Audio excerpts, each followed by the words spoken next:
Alrighty, what's up YouTube? We're doing this again, I guess. Um, let's see, I'm doing this voiceover like 2 weeks after the actual workout because I had a lot of technical issues with recording or just uploading the last couple of weeks. So I don't remember a lot of this lift, so I'll just be watching the video just to figure out what I was doing. I guess Monday I obviously started with sprints. Here I'm just warming up. I was doing some power cleans. It's pretty fun. I like power cleans. And let's see, how much did I end up working up to? I think I got to like 205, yeah. I think this was, yeah, I remember this, because I only hit one rep of this, and I was supposed to be doing doubles, and I could only hit a single on 205, and I was like, wow, this is way too heavy. So I ended up moving the weight down a little bit after this, because yeah, I did not hit that. And 185 still felt pretty heavy to me. Like, I feel like as long as your intent is still pretty good, it doesn't matter necessarily the percentage, like if I'm following the percentages or not.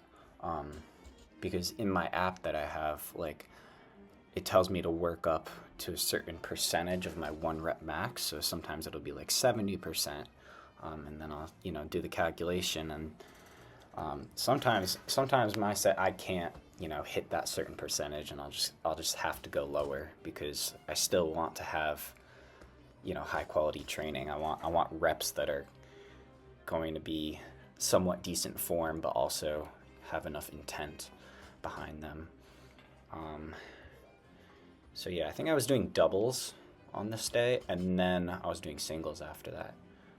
Alright, and then this was pretty fun. This is my first time doing like slow eccentrics, I guess. Like, obviously I've done slow eccentrics on other exercises, but specifically for back squats or just like any squat, I haven't done really any slow work yet. And this is fun. I remember this day, I was like, for whatever reason, my depth was just a lot better. I was able to get deeper into the squat. And I didn't have to elevate my heels any more than, my shoes already did that because they have built-in heel elevation.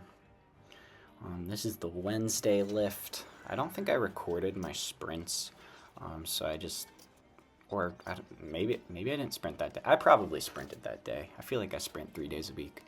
So yeah, this is just my warm-up, pretty much. And then I was doing power snatch. Something that's been kind of bugging me recently about some of the Olympic lifts is that the bar always scrapes by my knees, and it opens up this one scab that I have, and then the blood starts to like trickle down my leg. It's really gross. So that's why I put the socks up a little higher, just so I hopefully wouldn't have that happen on my shins. But yeah, oh my god, I swear it's like every session I open up the same scab, and then I have to walk mid-workout to the front desk to get a Band-Aid. It's so annoying. I was doing step-ups in this next exercise. And it's a little weird because looking at it on film, like, it doesn't even look like I'm trying. But genuinely, like, when I tell you, this is the most exhausting thing. Like, it's such an exhausting exercise. I don't know why. Maybe part of it's because you have to use your lats like the whole time to hold the kettlebells, but it's whatever. I mean, you gotta do what you gotta do. You know what I'm saying? This was just some posterior chain work. I don't really know how to do Nordic hamstring curls, so I mean, not that they were programmed there specifically, but I think if you ever have them and you don't know how to do them, just use the glute ham raise machine. It works pretty well. This was just working on some abs. This is all accessory work.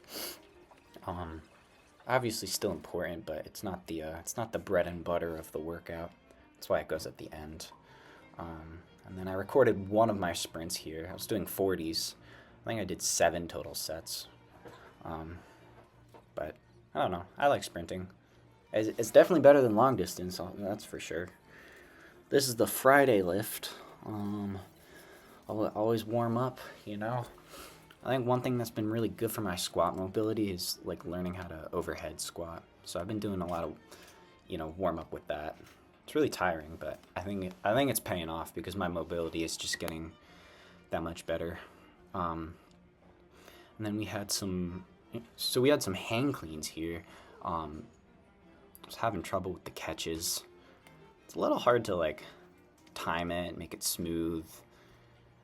I don't know. The timing here it's a little weird. Pretty sure I was doing doubles and then I was doing singles at a slightly heavy. Oh wait, yeah, singles at a slightly heavier weight.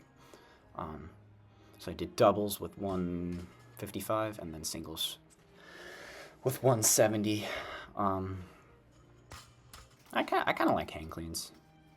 I feel like they're harder than power cleans. I don't know if that's like actually accurate, but for me, as of right now, they are.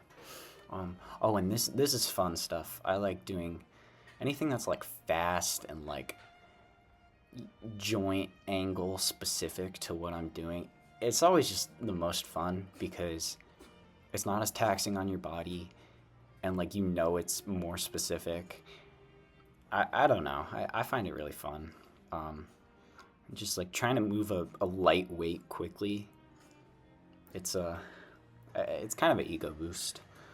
And then this is sort of the end of the Friday lift. I was doing some depth jumps, which were pretty fun.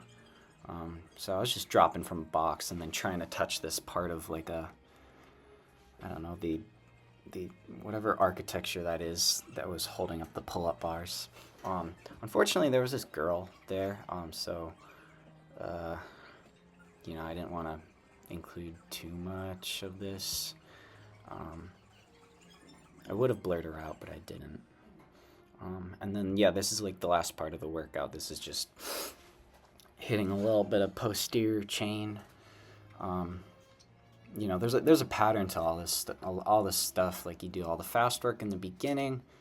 You do the heavy, slower stuff in the middle, and then you hit the smaller, less important muscle groups at the end, being like posterior chain or upper body or abs or whatever.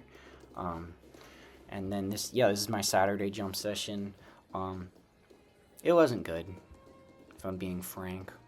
I don't even know who Frank is, but I'm him now, I guess. And I don't know. I've been feeling really fatigued for the last couple of cycles. I don't really know why.